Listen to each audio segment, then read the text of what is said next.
सबसे पहले हम आपको लखनऊ से आई ये तस्वीरें दिखाना चाहते हैं जहां यूपी पुलिस की कांस्टेबल भर्ती का क्वेश्चन पेपर लीक होने के खिलाफ हजारों छात्रों ने आज विरोध प्रदर्शन किया है और सरकार से इस मामले में री एग्जाम कराने की मांग की है। और बड़ी बात यह है कि इन सभी छात्रों ने कल ब्लैक एंड व्हाइट में इस मुद्दे पर हमारा विस्तृत विश्लेषण देखा था और जो मुहिम हमने इन छात्रों के लिए शुरू की थी, इन्हें इंसाफ दिलाने के लिए, उस मुहिम को इन छात्रों ने एक क्रांति में तब्दील कर दिया है। और अब हर छात्र इस पेपर लीक के सच को जानना चाहता है और इस सच की बात भी कर रहा है।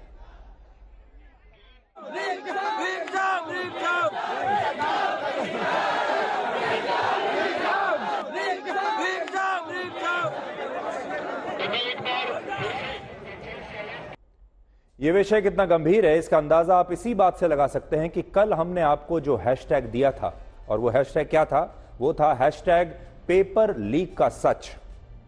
इस हैशटैग पर अब तक एक्स पर आज रात 8 बजे तक 3.5 लाख से ज्यादा पोस्ट हो चुकी है और लाखों छात्र हमारी इस मुहिम का इस समय समर्थन कर रहे हैं। ये सिर्फ हम एक प्लेटफॉर्म की बात कर रहे हैं जिसका नाम है एक्स, जिसे आप पहले ट्विटर के नाम से जानते थे। उसमें जो हमने हैशटैग दिया था पेपर लीक का सच, उस पर अब तक 3.5 लाख से ज्यादा पोस्ट आ चुके हैं और यह अपने आप में एक बहुत बड़ी बात है जिससे आपको पता चलेगा कि कितना जन समर्थन इस समय हमारी इस मुहिम को मिल रहा है।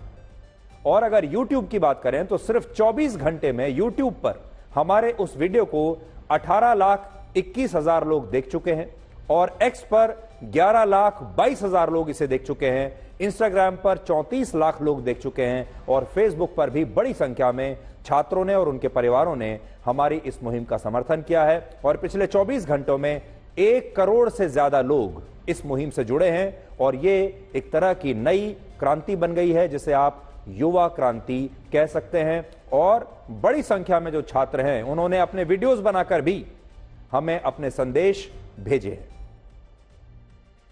मैं स्पेशल थैंक्स कहना चाहूंगा आज तक चैनल को, सुधीर सर को, जो कि एकमात्र ऐसा टीवी चैनल है जो इस बात को जनता के आगे, सरकार के आगे रख रहा है। और मैं बार बार धन्यवाद करना चाहूंगा सुधीर सर का, आज तक चैनल का। कल मैंने सुधीर चौधरी सर का जो मैंने प्रोग्राम देखा था तो उससे मुझे काफी ज्यादा अच्छा लगा कि शायद छात्रों के हितों में कोई आवाज उठा रहा है और जिस प्रकार सुधीर चौधरी सर ने जो आवाज उठाई है उस प्रकार मुझे लगता है कि सरकार को कुछ ना कुछ कदम उठाने चाहिए। कल आज तक में ब्लैक एंड व्हाइट शो में मैंने देखा सुधीर सर ने हमारी आवाज उठाई है परीक्षा रद्द करने के लिए। मैं उन सर का बहुत ज़्यादा शुक्रिया अदा करता हूं कि उन्होंने हमारी बहुत ज़्यादा मदद करी है ये परीक्षा रद्द कराने के लिए। सुधीर चौधरी जी का भी धन्यवाद करना चाहूँगा जो उन्होंने हमारी बात को नेशनल मीडिया पे दिखाया। आज तक के सुधीर चौधरी का धन्यवाद करना चाहूँगा जो कि हमारे लिए वो आवाज़ उठा रहे हैं और हमारे लिए इतना बहुत कुछ कर रहे हैं। मैंने 22 तारीख को आज तक न्यूज़ में सुधीर चौधरी सर का ब्लैक एंड वाइट शो में देखा और इसी के माध्यम से सरकार तक पहुंचाने का प्रयास किया। मालूम पड़ता है पेपर लीक हो गया है तो बहुत दुख होता है और इस उम्मीद को जगाने के लिए मैं धन्यवाद करना चाहूँगा सुधीर चौधरी सर का। इन्होंने हमें डी एग्जाम के लिए मांग उठा रहे हैं और हमारी सपोर्ट के लिए खड़े हैं, तो उनका आगे द्वारा से धन्यवाद करना चाहूँगा। जब कल रात आज तक पर जो ब्लैक एंड व्हाइट शो आता है उसे देखकर कुछ उम्मीदें जगी हैं कि शायद री एग्जाम हो। इसके लिए मैं सुधीर चौधरी सर तहे दिल से धन्यवाद देना चाहूँगा कि उन्होंने री एग्जाम कराने के लिए मांग करी है। मैं सुधीर चौधरी सर का धन्यवाद कहना चाहता हूँ जिन्होंने हमारे पक्ष से ये बात रखी। कल आज तक पर सुधीर चौधरी सर का ब्लैक एंड व्हाइट शो देखा तो मुझे पता चला कि सरकार बच्चों के हित में जरूर जाएगी। मैं दिन रात मेहनत करके उत्तर प्रदेश पुलिस का पेपर दिया था लेकिन पेपर लीक होने की वजह से मैं डिप्रेशन में आ गया था और आज तक चैनल वालों ने हमारा बहुत साथ दिया और हमारी आवाज़ उठाई, इसके लिए मैं बहुत आभार व्यक्त करता हूँ। और जब से पेपर लीक की खबर सुनी बच्चों ने, सब बच्चे निराश और बहुत ही दुखी हैं, बहुत ही ज़्यादा दुखी हैं। और कल रात हमने 9 बजे यूट्यूब चैनल पे एक शो देखा था, आज तक न्यूज़ चैनल जो है, सुधीर चौधरी सर जो हैं उन्होंने एक खबर दिखाई थी यूपी पुलिस की जो पेपर लीक हुआ है उसकी हम जांच करेंगे या दिखाएंगे बच्चों सबको, सरकार को दिखाएंगे, सबूत ठोस सबूत दिखाएंगे जो पेपर लीक हुआ है कि नहीं हुआ है। हम बहुत ही दुखी हैं। हम यही चाहते हैं कि हमारे पक्ष में सरकार जल्दी से जल्दी फैसला करे, हमारे पक्ष में न्याय होवे। मैंने कल शाम आज तक पर एक वीडियो देखी जिसमें यूपी पुलिस री एग्जाम के लिए बात रखी गई थी, तो मैं सुधीर चौधरी सर के लिए बहुत ही तहे दिल से धन्यवाद देता हूं। री एग्जाम दोबारा से हो, यूपी पुलिस री एग्जाम। पेपर लीक होने की वजह से मैं डिप्रेशन में आ गया, तक चैनल वालों ने हमारा साथ दिया, मैं उनका बहुत बहुत आभार व्यक्त करता हूँ। कल रात जो मैंने आज तक पर ब्लैक एंड वाइट शो देखा, उसमें सुधीर सर जो सारे प्रूफ दिए हैं और री एग्जाम की मांग उठाई है, वो एक बहुत अच्छा कदम है। हम यहाँ से इसलिए इकट्ठे हुए क्योंकि हमारी मांग री एग्जाम है, क्योंकि रात आज तक चैनल पे सुधीर चौधरी के समक्ष जो साक्ष्य है पेपर लीक के वे सार्वजनिक कर दिए थे। उसी के लिए हमारी मांग है कि एग्जाम दोबारा से हो और हमारी आस अब आज तक वाले सुधीर चौधरी जी है, हम उनसे न्याय की भीख मांगते हैं। मैंने कल रात आज तक पे शो देखा था जिसमें यूपी पुलिस की री एग्जाम कराने की मांग की जा रही थी। उसके लिए मैं सुधीर चौधरी सर का तहे दिल से धन्यवाद देना चाहता हूँ। हमें लगता है हमारे साथ अन्याय हुआ है। कल शाम मैंने एक वीडियो देखी, उसमें सुधीर चौधरी सर ने हमारे लिए आवाज उठाई, उसके लिए बहुत बहुत धन्यवाद। कल लिए एक अपडेट और है, और वो ये कि उत्तर प्रदेश पुलिस के रिक्रूटमेंट एंड प्रमोशन बोर्ड ने आज शाम तक उन छात्रों से अपनी अपनी शिकायतें भेजने के लिए कहा था जिन छात्रों को ऐसा लगता है कि इस भर्ती परीक्षा का पेपर पहले से ही लीक हो गया था। और आज शाम 6 बजे तक का समय दिया गया था इन तमाम छात्रों को।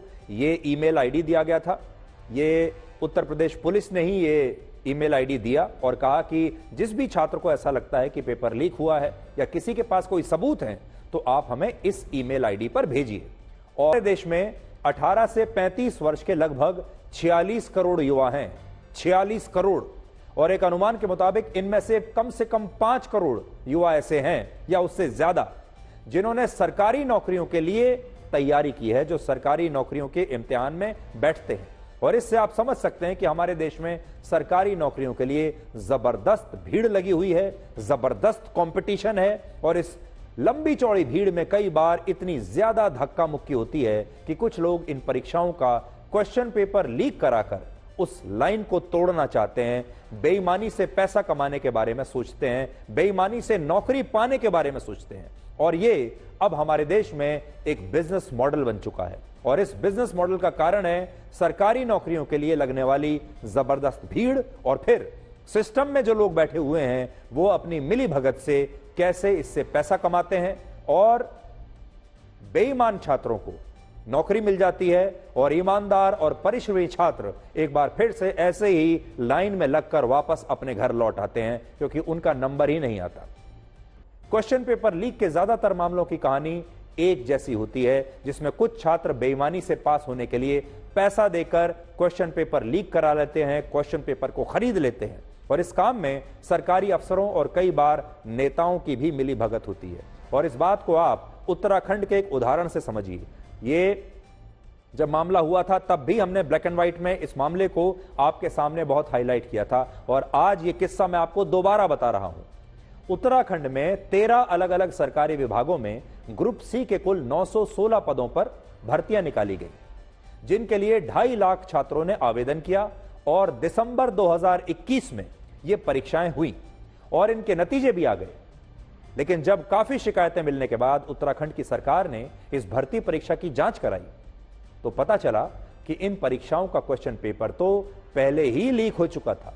और यह क्वेश्चन पेपर जिस कंपनी की प्रिंटिंग प्रेस से लीक हुआ वो एक प्राइवेट कंपनी थी, जहां और भी परीक्षाओं के क्वेश्चन पेपर पहले भी छापे जा चुके थे। तो सोचिए, प्रिंटिंग प्रेस से ही क्वेश्चन पेपर लीक हो रहा था, और यह क्वेश्चन पेपर भी इसी प्रिंटिंग प्रेस में काम करने वाले एक कर्मचारी ने लीक किया था, जिसने क्वेश्चन पेपर को लीक करने के बदले में 36 लाख रुपए लिए थे। 36 लाख, ये आप देख लीजिए उसकी तस्वीर भी। और इन पैसों से पहले इस कर्मचारी ने 9 लाख रुपए की एक नई गाड़ी बुक कराई और फिर अपने घर को आलीशान बनाने के लिए अपने घर पर लाखों रुपए खर्च किए। और ऐसा नहीं है कि इस पेपर लीक से सिर्फ 36 लाख रुपए का ही घोटाला हुआ हो। आरोप है कि कुल 220 छात्रों ने 15-15 लाख रुपए देकर इस परीक्षा का क्वेश्चन पेपर खरीद लिया। जिसका मतलब यह हुआ कि क्वेश्चन पेपर खरीदने के लिए 33 करोड़ रुपए तो सिर्फ इन 220 छात्रों ने खर्च कर दिए।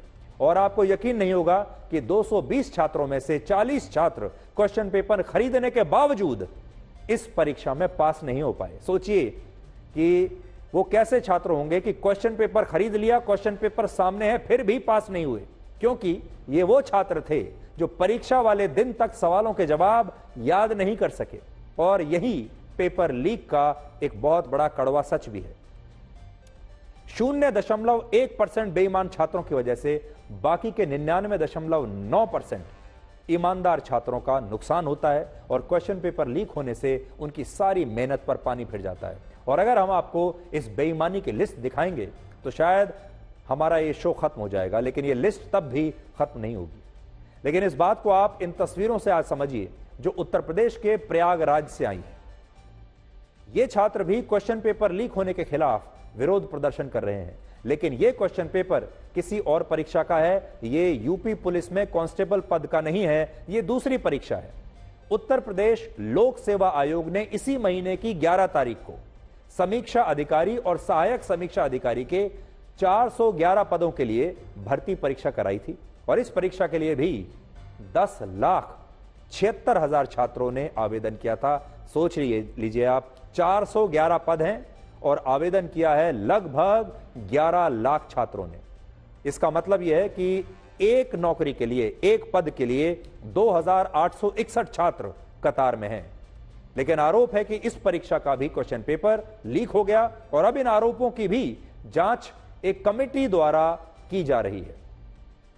लेकिन छात्रों ने मांग की है कि इस परीक्षा को रद्द करके फिर से नए सिरे से परीक्षा होनी चाहिए और सरकार को ऐसी प्रक्रिया के तहत परीक्षा का आयोजन करना चाहिए जिससे क्वेश्चन पेपर की लीकेज को रोका जा सके। बलात्कार, हत्या और लूट के खिलाफ न जाने कितने सख्त कानून हैं। आप तो जानते हैं हमारे देश में बलात्कार के खिलाफ हमने कानून बनाए, हत्या के खिलाफ कानून है, बलात्कार में भी सजाए मौत है, हत्या में भी सजाए मौत है।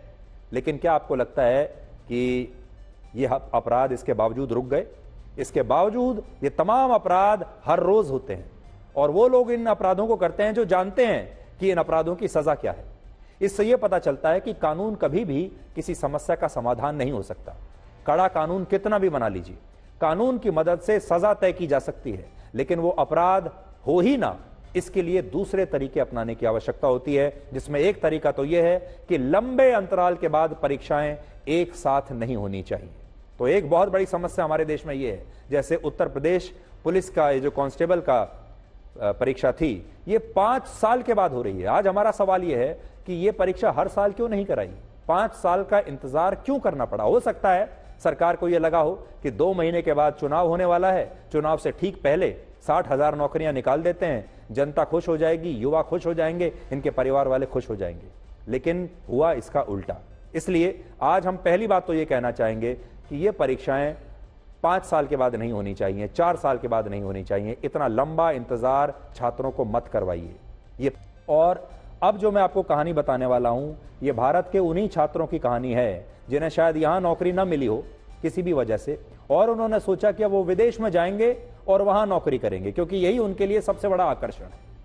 अब यहां बड़ी बात यह है कि जो लोग कुछ दिन पहले तक ये कह रहे थे कि कतर से 8 भारतीयों को मोदी सरकार नहीं बल्कि फिल्म स्टार शाहरुख खान छुड़ाकर लाए हैं, वो तमाम लोग अब यूक्रेन के युद्ध क्षेत्र में फंसे इन भारतीय युवकों को वापस लाने के लिए प्रधानमंत्री मोदी से ही अपील कर रहे हैं, शाहरुख खान से अपील नहीं कर रहे। और इन लोगों को अब शाहरुख खान या किसी दूसरे एक्टर की याद नहीं आ रही है। अब कहानी सुनिए क्या है।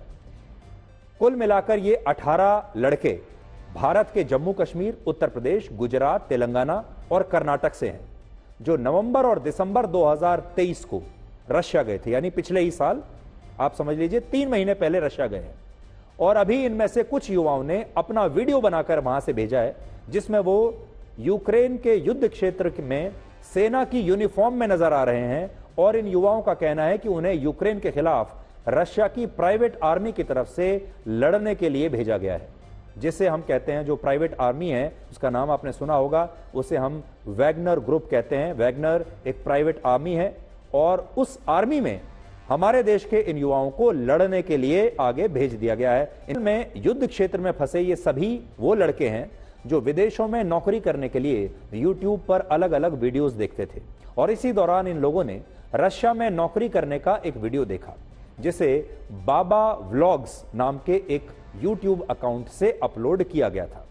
यह YouTube अकाउंट फैजल खान नाम के एक व्यक्ति का है जो महाराष्ट्र का रहने वाला है और अभी इसके रशिया में मौजूद होने का दावा किया जा रहा है। और यह व्यक्ति अपने YouTube चैनल पर लोगों को यह बताता है कि वो कैसे भारत से अरब देशों में, रशिया में, फिनलैंड में और दूसरे देशों में नौकरी करने के लिए जा सकते हैं। यानी नौकरी का झांसा देता है, तरीके बताता है। और हमारे देश में तो हर युवा पहला उसका सपना होता है सरकारी नौकरी, और सरकारी नौकरी ना मिले तो दूसरा सपना होता है कि वो NRI बन जाए और विदेश में जाकर लाखों रुपए कमाए। लेकिन ये सब इतना आसान नहीं होता।